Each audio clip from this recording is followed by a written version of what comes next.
আলহামদুলিল্লাহ বন্ধুগণ, তো আমি পেশায় একজন ফার্নিচারের কারিগর, আমার এই ব্যবসাও করি।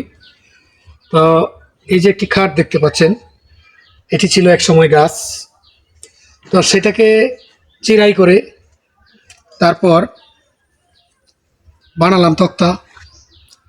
তারপর মেশিন দিয়ে এইটুক কাজ করলাম, হাতুর বাডাল করাত ইত্যাদি ব্যবহার করে এখন বানিয়েছি কাঠ।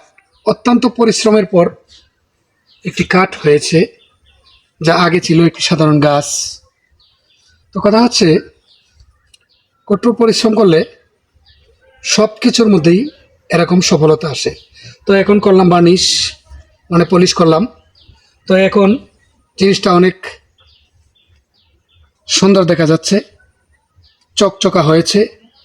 ঠিক তেমনি যদি আমরা আসলে পরিশ্রম করি, ধৈর্য ধারণ করি, তবে একদিন সফলতার আলো আসবেই, ফুটবেই ইনশাআল্লাহ। ধন্যবাদ সবাইকে। আল্লাহ হাফেজ।